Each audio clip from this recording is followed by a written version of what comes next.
بسم اللہ الرحمن الرحیم۔ السلام علیکم۔ ایک غریب لکڑہارا جنگل کے قریب رہتا تھا۔ وہ روز جنگل جاتا، لکڑیاں کاٹتا اور اسے شہر میں جا کر بیچ دیتا۔ وہ اس سوچ کے ساتھ ساتھ زمین بھی کھودتا کہ کبھی شاید اس میں اسے خزانہ مل جائے اور اس کی زندگی سنور جائے۔ اسی امید کے ساتھ وہ روزانہ اپنے ساتھ جنگل میں بیلچہ اور کلہاڑا بھی لے کر آتا۔ ایک دن خزانے کی تلاش میں زمین کھودنے لگا۔ اچانک اسے ایک بہت بڑی دیگ نظر آئی۔ وہ اس دیگ کو دیکھ کر بہت خوش ہوا اور دل ہی دل میں سوچنے لگا، لگتا ہے کہ اس دیگ کے اندر کوئی خزانہ چھپا ہوا ہے۔ جبھی تو اسے کسی نے جنگل میں درخت کے پاس زمین کھود کر دبایا ہوا تھا۔ وہ خوشی خوشی دیگ کی طرف بڑھا تاکہ اس کے اندر ہاتھ ڈال کر خزانے کو دیکھ سکے۔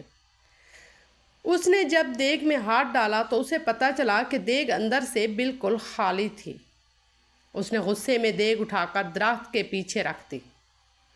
کچھ ہی دیر وہ خزانے کی تلاش میں زمین کھودتا رہا، لیکن اس کے ہاتھ کچھ نہ آیا۔ اس نے غصے میں کلہاڑا اٹھا کر درخت کے پاس پھینک دیا اور تھکا ہارا درخت کے قریب بیٹھ گیا۔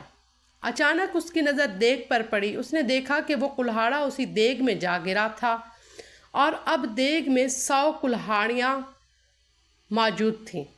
وہ ان کلہاڑیوں کو دیکھ کر بہت حیران ہوا۔ ساتھ ہی اسے یہ بھی سمجھ میں آ گیا کہ یہ دیگ کوئی عام سی دیگ نہیں ہے، بلکہ یہ کوئی جادوئی دیگ ہے۔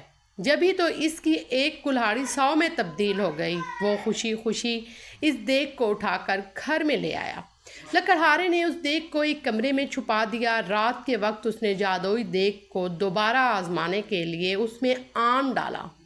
تھوڑی دیر بعد اس نے دیکھا کہ دیگ میں 100 آم موجود تھے۔ اب تو اس کو یقین پختہ ہو گیا، یہ واقعی جادوئی دیگ ہے۔ وہ اس دیگ سے سونے کے سکے وغیرہ نکال کر انہیں بیچتا رہا اور امیر ہو گیا۔ امیر ہونے کے بعد وہ دوسرے غریبوں کی مدد کرتا تھا۔ اس کے پاس اگر کوئی غریب شخص آتا تو وہ کبھی اسے خالی ہاتھ لوٹاتا نہیں تھا۔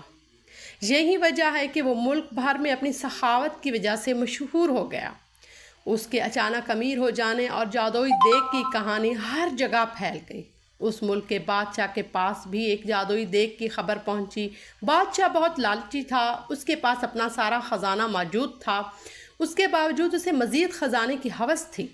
اس نے سوچا کہ یہ دیگ اگر اسے مل جائے تو اس کے خزانے میں مزید اضافہ ہو جائے گا۔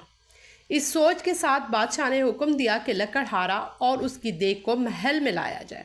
خادم گئے اور بادشاہ کے حکم کی تکمیل کی اور لکڑہارے کو دیگ سمیت پکڑ کر محل میں لے آئے۔ لکڑہارے سے بادشاہ نے وہ دیگ لے لی اور اس کا معائنہ کرنے لگا۔ اچانک وہ اپنے قدم نہ سنبھال سکا اور اس کا پاؤں دیگ میں جا پڑا۔ اب جادوئی دیگ کی وجہ سے 100 بادشاہ نکل آئے، ایک جیسے 100 بادشاہ۔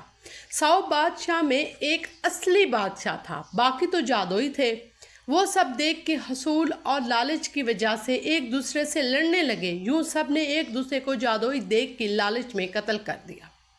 یوں لالچ کی وجہ سے اصل بادشاہ خود بھی زندہ نہ رہا۔ لکڑہارے نے خاموشی سے اپنی جادوئی دیگ اٹھائی اور اسے لے کر اپنے گھر چل دیا۔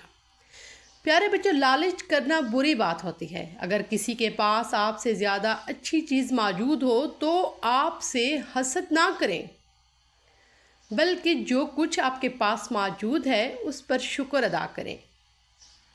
ہماری کہانی کو لائک کریں، سبسکرائب کریں، کمنٹ میں بھی بتائیں کہ آپ کو ہماری ویڈیو کیسی لگتی ہیں۔